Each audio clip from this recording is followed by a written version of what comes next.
சிறகடிக்க ஆசை சீரியல்ல இனிய எபிசோட்ல இப்ப மீனா நேரா அவங்க அம்மா வீட்டுக்கு தான் போறாங்க. காரணம் என்ன அப்படிங்கிறது நமக்கு நல்லாவே தெரியும். சீதா வந்து அந்த டிராபிக் போலீஸோட போனாங்க இல்லையா? சோ அத கேட்கறதுக்காக தான் மீனா போயிருக்கிறாங்க. ஆனா மீனாவுக்கு அது டிராபிக் போலீஸ் தான் அப்படிங்கிறது தெரியாது இல்லையா?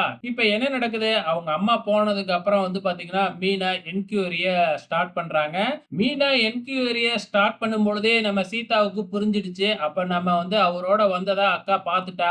அதனால தான் இப்படி கேட்டுக்கிட்டு இருக்கா அப்படின்னு உடனே, ஆமா இன்னைக்கு ஒருத்தரோட தான் நான் வந்தேன். அத தானே நீ இன்டைரக்ட்டா கேட்கிற. அக்கா அவரு என்னோட ஃப்ரெண்டு தான் அப்படின்னு சொல்லி ஆரம்பிச்சு, அதுக்கப்புறம் வந்து பாத்தீங்கன்னா, இருந்தாலும் அவர் கொஞ்ச நாளைக்கு முன்னாடி என்கிட்ட காதல சொல்லிட்டாரு. எனக்கும் அவர புடிச்சிருக்கு. நான் தான் உங்ககிட்ட சொல்லலாம்னு நெனச்சுக்கிட்டு இருந்தேன். இப்ப நீங்களே பாத்துட்டீங்க. அப்படின்னு நம்ம சீதா அவங்க அக்கா கிட்ட சொல்லிடுறாங்க. நம்ம மீனா என்ன எதிர்ப்பா தெரிவிக்கிறாங்க? கண்டிப்பா தெரிவிக்க மாட்டாங்க. சோ அவங்களும் ஓகே அப்படின்னு சொல்லிடுறாங்க. யாரு? ஏன் எங்ககிட்டலாம் இன்ட்ரோடியூஸ் பண்ணி வைக்க மாட்டியா? அப்படின்னு மீனா கேட்டுட்டு இருக்கறாங்க. சீதாவும் பண்றேன் அப்படின்னு சொல்லியிருக்கிறாங்க. போயிட்டாரு. சோ ஏதோ ஃப்ரெண்டா அப்படின்னு தான் சொன்னாங்க.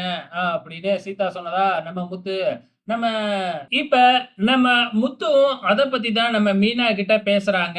ஆனா வந்து முத்துவும் தான் அவரு யாரு அப்படிங்கிறத பார்க்கல இல்லையா? அதனால முத்துவுக்கும் தெரியாது யாரு அப்படின்னு சொல்லிடுறாங்க. இந்த பக்கம் நம்ம ரோகிணி வீட்டுக்கு வராங்க. வீட்டுக்கு வந்த உடனே நம்ம ப்ரோமோல பார்த்த மாதிரி, "விஜயா எங்க போயிட்டு வர?" அப்படின்னு கேட்க, "ஒரு மேக்கப்புக்கு தான் போயிட்டு வந்தேன்" அப்படின்னு சொல்ல, "எவ்வளோ காசு குடுத்தாங்க?" அப்படின்னு கேட்க, 25,000ன்னு சொல்ல, "அத குடு" அப்படின்னு கேட்க, "என்கிட்ட இல்ல அக்கவுண்ட்ல தான் போட்டிருக்காங்க" அப்படின்னு சொன்ன உடனே, "அப்பன்னா உன் ஏடிஎம் கார்ட குடு" அப்படின்னு சொல்லி ஏடிஎம் கார்ட வாங்கி வச்சுக்கிட்டு பின் நம்பரையும் வாங்கிக்கிறாங்க. ஆக மொத்தத்துல ரோகிணிக்கு வர்ற அமௌண்ட் எல்லாமே இனிமேக்கு விஜயா கிட்ட தான் போகப்போகுது அப்படிங்கிறது நல்லாவே தெரியுது. ரோகிணியால எதுவுமே சொல்ல முடியல. அப்படியே ரொம்பவுமே ஃபீல் பண்ணிட்டு உள்ளாரயே போயிடுறாங்க. இது எல்லாத்தையும் முத்துவும், மீனாவும் கவனிச்சுக்கிட்டு தான் இருக்கிறாங்க. அதுக்கு அப்புறம் வந்து பார்த்தீங்கன்னா, நம்ம மனோஜ் வந்த உடனே மனோஜ் கிட்ட ரோகிணி சொல்லி பார்க்குறாங்க. ஆனா மனோஜ் வந்து பார்த்தீங்கன்னா, அதெல்லாம் கண்டுக்கிறதே இல்ல. அதுக்கப்புறம் முத்து, மீனா, ரோகிணி, அதுக்கப்புறம் நம்ம ரவி இவங்க எல்லாம் கூப்பிட்டு மனோஜுக்கு அட்வைஸ் பண்ணி பார்க்குறாங்க.